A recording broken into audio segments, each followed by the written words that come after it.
Madam గారికి నరాల బలహీనతతో మెడ అనేది ఊగిపోతూ ఉండేది. సో వాళ్ళైతే మొత్తం మైగ్రైన్, హెడేక్, బాడీ పెయిన్స్తో చాలా ఇబ్బంది పడుతున్నప్పుడు మనం ఈ ప్రోడక్ట్ని సజెస్ట్ చేసాం. రీజన్స్టెమీ కోర్వరాక్వి యూజ్ చేయండి, మీకు మంచి రిజల్ట్ వస్తుందని ఇప్పుడు వారి మాటల్లోనే మీరు అయితే వినండి. ఉండేదండి, అంటే ఈ టైంలో ఊగుతా ఉండేది, నాన్ స్టాప్ గా ఆగకుండా ఊగుతా ఉండేది.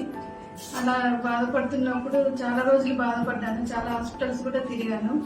అయినా కూడా తగ్గినట్టు ఏమనిపించలేదు. మెడిసిన్ వాడినా, స్కాన్ చేసినా కూడా ప్రాబ్లం ఏం లేదు అని చెప్తున్నారు. కానీ నేను మాత్రం అలాగే బాధపడుతూనే ఉన్నాను. అలాంటి టైంలో విక్రమ్ సార్ గారు ఇది మాకు పరిచయం చేశారు. ఇది ఇప్పుడు నేను వాడబట్టి 2.5 months అవుతుంది. 2.5 months నుంచి నాకు అయితే రిజల్ట్ అయితే కనిపించింది. ఇప్పుడు నేను నన్ను చూస్తున్నారు కదా, నా తల అనేది ఊగడం కానీ, కాళ్ళ నొప్పులు కానీ, మైగ్రేన్ హెడేక్ కూడా నాకు చాలా వరకు తగ్గింది. నాకు మొత్తం తలంతా వచ్చేది మైగ్రేన్ హెడేక్, అది కూడా చాలా వరకు తగ్గిపోయింది.